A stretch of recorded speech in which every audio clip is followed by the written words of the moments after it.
Hi, everybody. This is John Sneisen from World Alternative Media. And today we are here with, of course, our great friend, Tim Picciott. And we are going to go into some American news and some interesting things happening over in the United States. So, Tim, why don't you tell people what Donald Trump has just said? Well, I'm sure, like always, he's always saying a lot of stuff, and it's great to be back. But I'm looking at an article right now where Trump calls on the Fed to cut rates by 1% and urges more quantitative easing.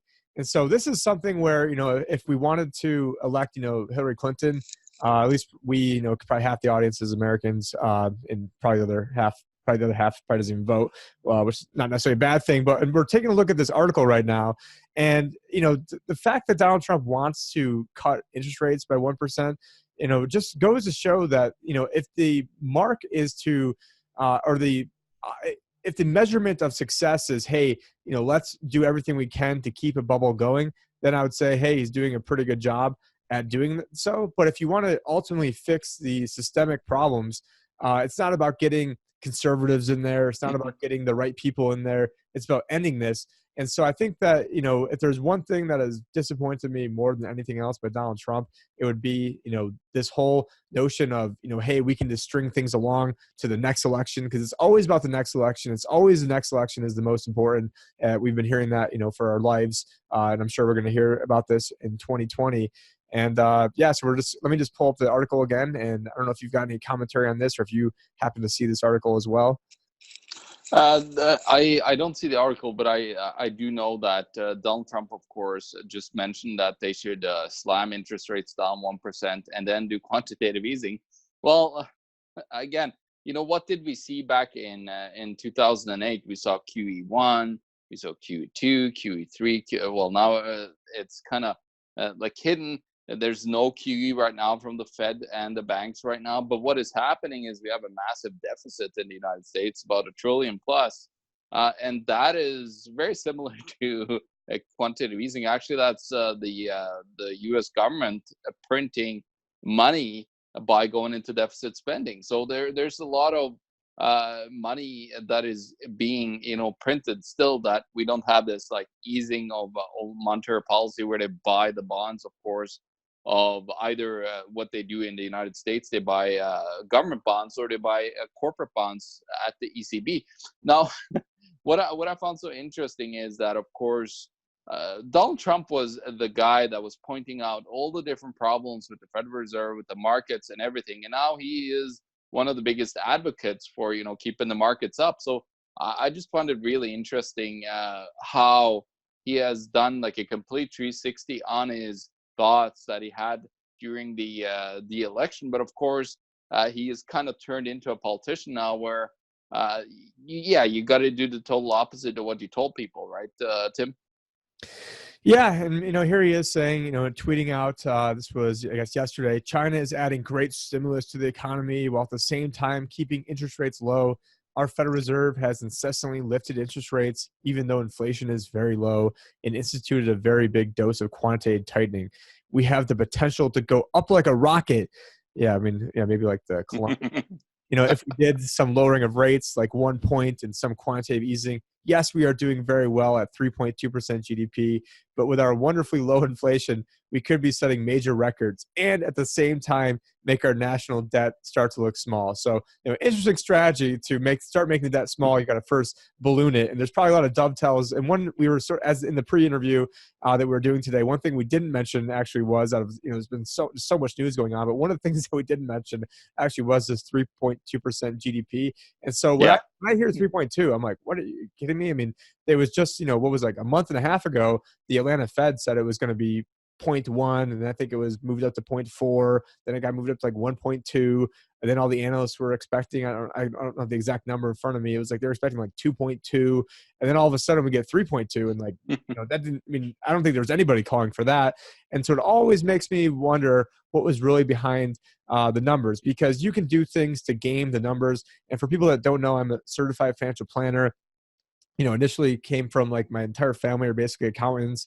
I had a guy teach me economics and statistics who studied directly underneath Dr. Gallup of like the Gallup polls. So, day one, they're teaching us, all the different tips and tricks that they use to help game some of these numbers. And so I'm just sort of thinking, okay, well, if, the goal was to have a really impressive number, what are some things that you could do? Or maybe what are some of the other underlying factors? And it looked like that there's a big buildup in inventories.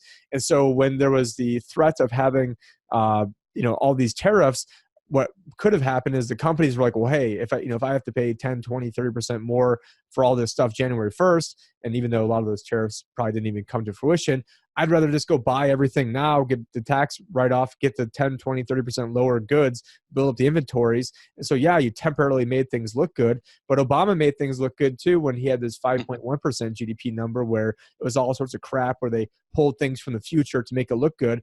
And the one thing that I think everybody's missing the mark on is the fact that, especially as a financial planner, if somebody made $100,000 one year and the next year they made $103,200, yeah, their GDP went up 3.2%. But if they went from spending $100,000 to $177,000, I would say, well, it's really great that your GDP, that your income went up by 3.2%, but your spending went up 77%.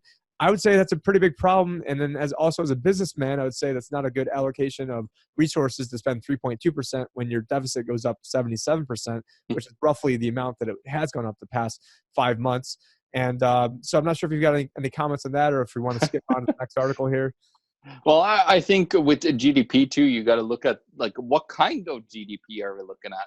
Is it all the sick people in the United States that are in the health sector? That's GDP. Is that a healthy way to have GDP? For example, is it growth, massive growth in debt, creation through the banking system, and then pushing up asset values? That's not necessarily a very good GDP growth. The thing with GDP is they gotta have GDP growth for whatever it takes, because if they don't get growth, they're gonna have deflation, and deflation is devastating to a fiat currency and a fractional reserve banking system, because you can't create more debt when you get deflation, and debt becomes more and more expensive, and the whole system will collapse on itself. So that's why, of course, they constantly need to push for GDP. Now, of course, China of all people, they know how to really play the GDP game. They created freaking ghost cities that grown the GDP at some points at 10%, but it's not, nobody really living there. They have a plan to move people there eventually, but is it ever going to happen, right? That is the question. So what are you actually, like, what kind of GDP are you putting out there and creating, and is it sustainable for the economy? Yeah, I mean, if you start, great, I'm spending more money on gas this week than I did a month ago. That's great for the GDP. Is that really great for the economy? Or if now my kids, if we decide to put them in school, that now we've got to spend another $5,000 more this year than we did last year. Is that good for the GDP? Or in 2011, when I was spending $70 a month for health insurance, and now I'm spending $1,100 a month and have a deductible that is significantly higher than it was before. Oh, another great boost to the GDP. Like, so glad that I'm spending more in healthcare, Right. on gas, on everything else, every other facet of life. And that's a whole nother rabbit hole that we can go down. If you guys want to know more on this, you go to howitsrigged.com. I wrote an 18-page free ebook on this. And another good website to help decipher all this data would be shadowstats.com. And I'd love to have sometime get a three-way conversation with you and John Williams, be the tour de force of the Johns on here of shadowstats.com, because I think that would be a fascinating conversation. But one article now that I want to direct you guys to, and I feel bad having sharing, here we go, 3 CNBS articles in a row. That's what I like to call CNBC. But there was a FOMC, Federal Open Market Committee meeting that I think just wrapped up just not too long ago, and everyone's saying that the big news out of this is that Jerome Powell is saying that inflation wasn't persistent, but it's transitory. AKA, they think that the low inflation might change at some point. Which what a great revelation that they're making. That at some point inflation will not always be low. But it looks like some of the other big, I guess, takeaways from this is that the Federal Reserve is not considering a cut at this point, which then sort of, I guess, leads into the next article over here, where it talks about that basically they think that central banks have manipulated the markets enough that there might not ever be any more recessions ever again. And technically, by the definition of how they rig this data, so to speak, that John was just touching base on, that technically could be true, that if you just have a government that says, because the definition of recession is a 2 negative quarters of GDP. Well, if you just print a S-load of money and use it to go bomb people, or maybe we can go start another war in Venezuela if we don't get our way, kicking out Maduro, you could rig it so that way you technically aren't in a recession, even though the average person's standard of living is going down. And so as I saw this article yesterday, I was, had some mixed reactions to it. But then as I started going down and actually reading the body of the article, it's, they go on to say that, I don't see a world in which we have any form of meaningful contraction nor any form of meaningful expansion. He told CNBC's Scott Webner during a recent interview, and also goes on to say central banks have lost all intestinal fortitude to actually put a country through a recession because it's actually regenerative and useful, he said. Even if they had the wherewithal to do it, the political infrastructure will just completely absorb that intent. So we are probably not, save off something crazy, going to see massive, massive negative growth, except in countries that are so fundamentally crippled that they tipped over. And also goes on to say, so the reality is we're going to grow low single digits every year, which means there's no growth anywhere else, which means you're better off buying equities, and you're better off buying equities are substantially ones that are blah, blah, blah, blah. And, and to some extent, sort of my investment thesis has been, well, there is a chance, not a chance. I mean, what the path is going to be is that there's no way to pay Social Security, no way to pay Medicare, no way to pay pensions, all stuff that you and Josh have gone over 9 million times before. But because of this, what's going to happen is that we're going to have to, all central banks are going to have to print tons and tons of money, and that tons of money could send the stock market through the roof. My guess is that it would send the market down initially first. And so the people that need to really worry about this are people who are close to needing their money.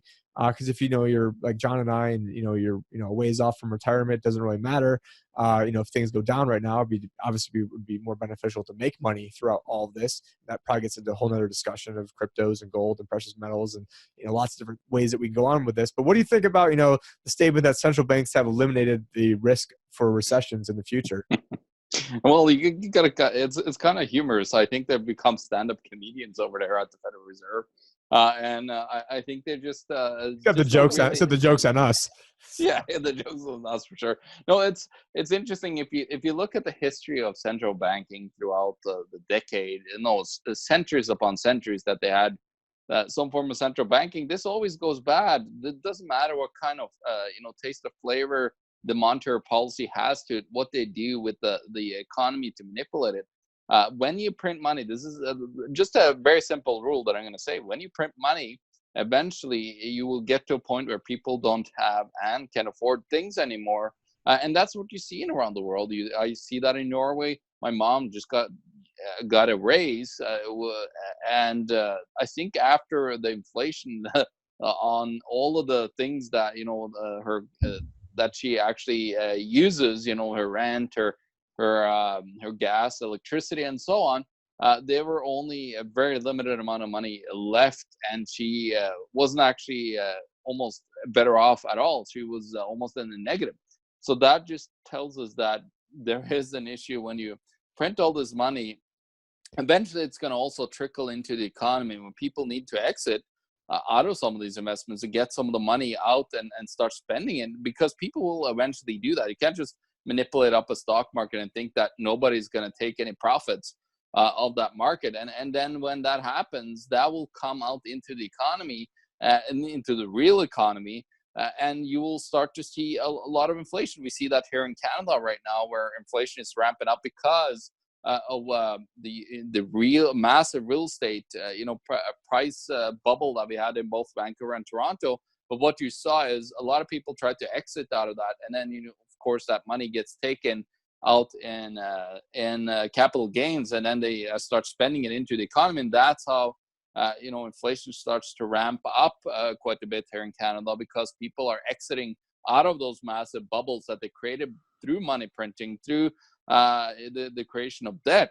And that's just a matter of fact here. And I don't think there's too much else to say on that other than, we've seen this before throughout history, no matter if it was, the French Revolution, wherever it was, in the United States with the Continental, whatever they do, printing money is always a bad idea, no matter what you try to do, or increasing the supply of, electronic currency. It's the same thing. So I don't see any, betterment here that they're not going to have a recession forever. That's just not going to happen. It's going to come to that point where people just can't afford it anymore, like the Yellow Vest movement in France that have now been around for 24 weeks in a row, protesting in France while nobody's covering it. Yeah, it's amazing that, the only people really covering that is, Luke Rudowski of We Are Change. Yeah. There are a few other ones out there. And just another quote that I'm seeing here from the article that I missed the first time is, we have completely taken away the toolkit of how normal economies should work when we started QE. I mean, the odds that there's a recession anymore in any Western country of the world is almost next to impossible now, save a complete financial externality that we can't forecast. Yeah, and we all know, the Fed's ability to not forecast. There's so many different dovetails.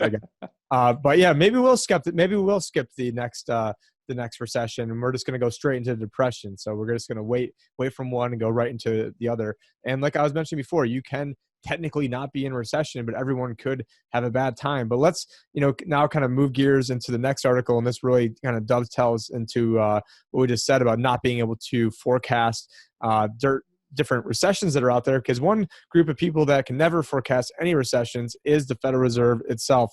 And so there is a Zero Hedge article talking about how the next epic collapse could be weeks away. So I can't even read over here anymore. They've got me so flustered. And so one good contrarian indicator is almost basically the more positive or bullish these central bank jokers are, probably the worst things are really are getting to. And so I do see a quote here from Jerome Powell, where he said recently, "I don't see a recession in 2019. And when asked if the bull market can go on indefinitely, he said, not every business cycle is going to last forever, but no reason to believe this cycle can't go on for quite some time, effectively, indefinitely." And then it goes on to say, we don't see the kind of buildup in risk in the financial markets, let alone the banking system. And then we've got, Janet Yellen, saying that, would I say there will never, ever be another financial crisis?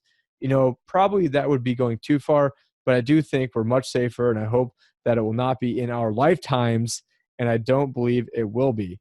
And then you've got, obviously, Ben Bernanke in 2008, where he famously said the Federal Reserve is not forecasting a recession.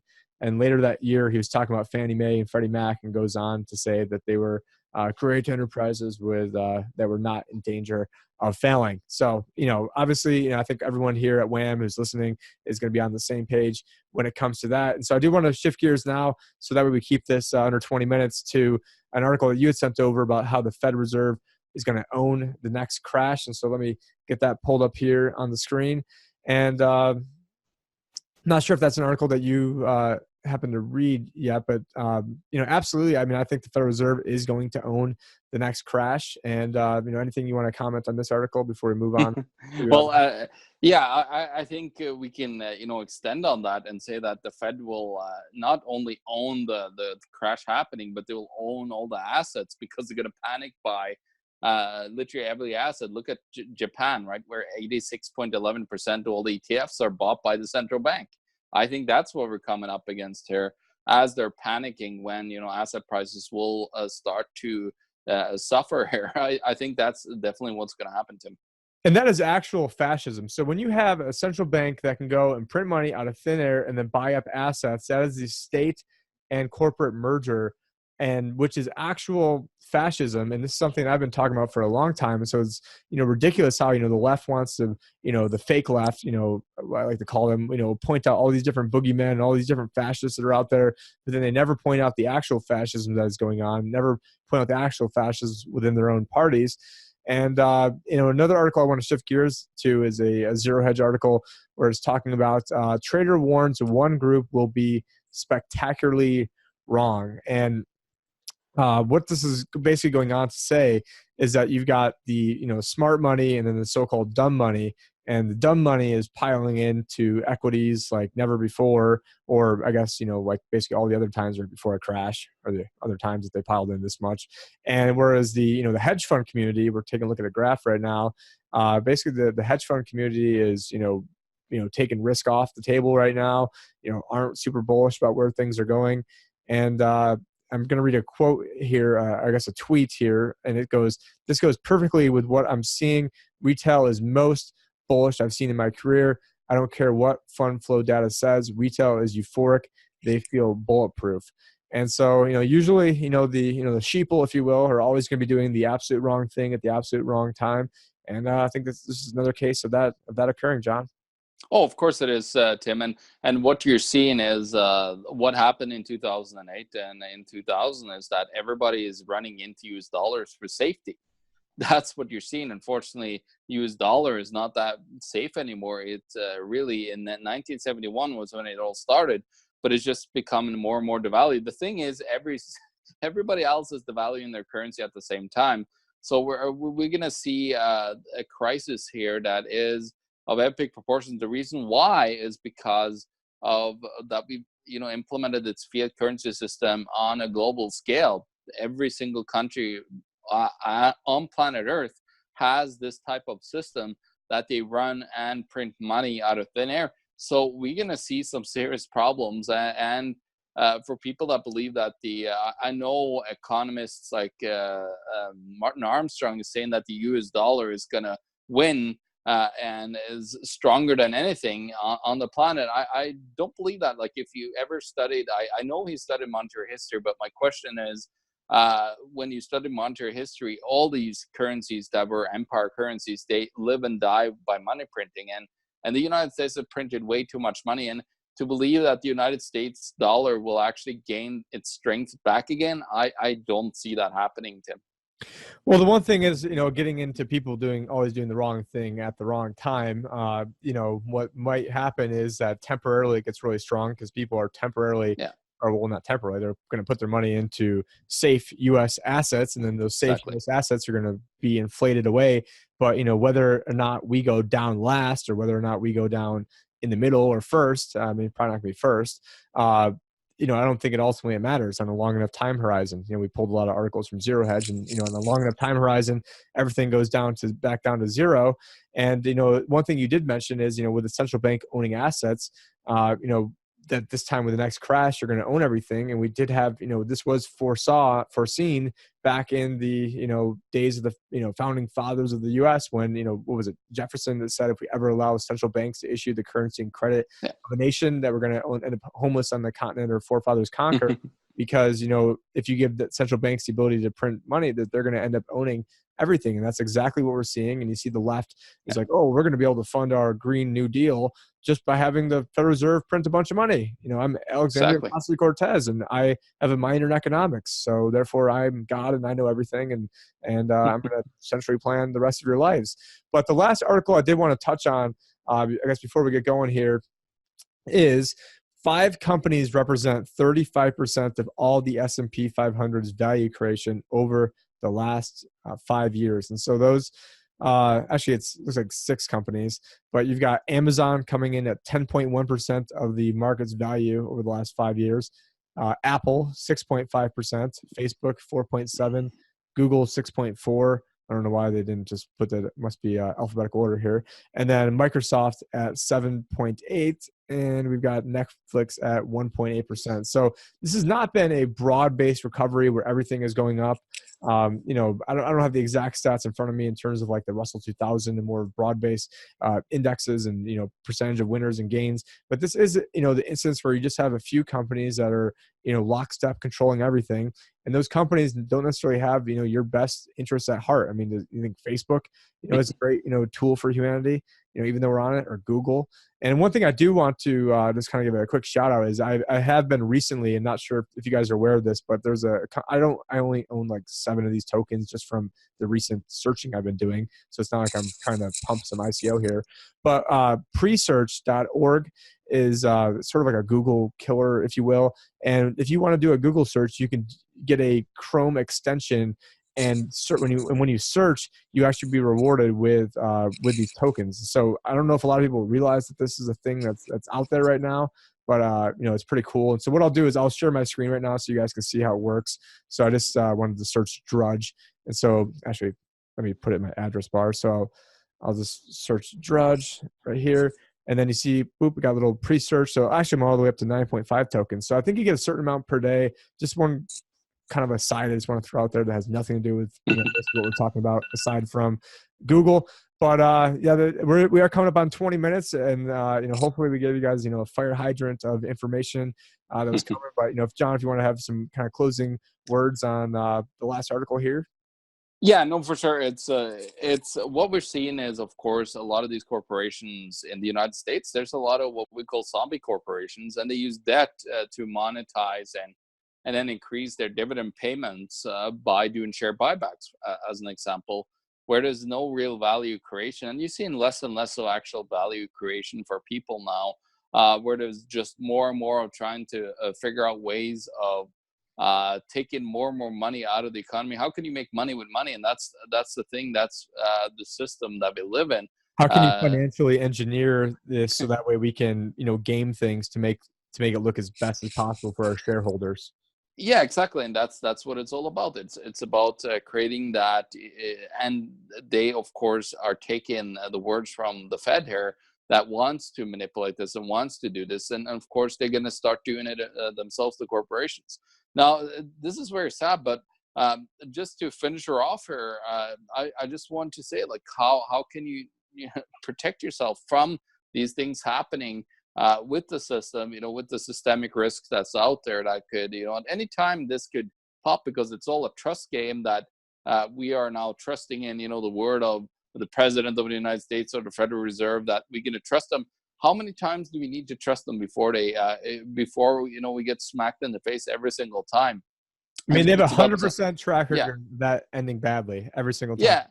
Yeah, exactly. So we need to find other ways. We need to move out of the grid, as I call it, and into ways of transacting outside of the economy. Start, using cryptocurrencies that are, fundamentally sound and decentralized to then transact outside of the banking system. Of course, is my opinion. I'm not a financial advisor and as cool as Tim are, but what I do know is that there's ways, and this happened in Cyprus in 2013, where people use crypto to avoid capital controls, and when the banks bailed in and took money from their bank accounts. So, of course, that is another aspect, of course, gold and silver, and then be ready for things that could happen in the economy, where you suddenly have a stalwart in the whole economy, where goods and services stop flowing in the economy, and you need to have food for your family, and water and so on.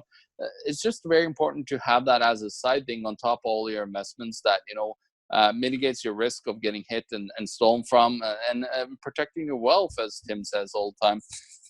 But last, before I quit here, I just wanted to mention that we have a promo code WAM for the new Anarcho Vegas in 2019 that's coming, which is super exciting. I know Josh is involved in that. And you could also, of course, check out the Red Pill Expo, which we also have our link to down below. And on top of that, we have a partnership with Mike Maloney at goldsilver.com. So check those links below, because they really, really help us. And there's no funding coming from big corporate conglomerates here at World Alternative Media, so we rely on our followers and viewers to actually help us succeed and give the truth out to people. So, and of course, those Soros checks aren't coming as freely as they used to. No, exactly. But can I also give a quick plug? So I am a financial advisor for those of you in America. We do have portfolios. You guys can go on my podcast and kind of audit me for the last 2 years. But basically, if you're close to retirement, we've got these boom bust strategies where if the market melts up or melts down, people will be basically saved. The purchasing power will be saved either way. And then also we can get into all different alternative investments, whether it's cryptocurrencies. You can get your gold from Mike Maloney at goldsilver.com. Put it into an IRA, except you want to talk to me first, because you can't really do it in that order. And and what I'll just, because I'm feeling generous right now, the first 2 people that get back to me and we'll put a link down in the description. I'll waive the setup fees for the crypto IRAs. Usually it's $1,500. So first only two people, we'll get that waived, where you can get actual cryptocurrencies into your account where you hold the private keys, but it's going to be tax deferred or even tax free in the case of a Roth. And so for those of you who are big on crypto or big on precious metals, or maybe you're close to retirement and you don't want anything to do with cryptos, there's pretty much the whole gambit of how we can help people out. And as you help myself grow, we want to then help WAM grow as well. And so, we need all these different alternative methods of financing because, even, big people, I think I saw it right before I came on. I saw Luke Radowski had a message that he had on his Facebook account of, hey guys, I'm thinking about, kind of getting out of this social media, game, YouTube game, because, the YouTube checks aren't coming anymore. And so this is, and I initially was trying to venture into that space until I saw the shadow banning going on. And so a lot of you probably don't even know who I am because the 10 videos I put out, only reach, 0.1% of, or 1% of people. So after 100 videos, then maybe I'll be as cool as John, and you guys might know who I am. But thanks for having me. We'll have a lot more reports coming out, especially with Josh. Want to wish him safe travels as he's trying to find Atlantis, and he did find Deutsche Bank the other day, so he did have a nice report from Deutsche. Yeah, Deutsche Bank is the new Atlantis, Tim. The big black. No, Wait, yeah. we call it a black. Wait, it's a picture of a black hole. We didn't have to have that. That point. No, exactly. But anyways, code. Tim, it's always a pleasure having you on. This is John Sneisen and Tim Picciott signing up from World Alternative Media. Find the truth, be the change.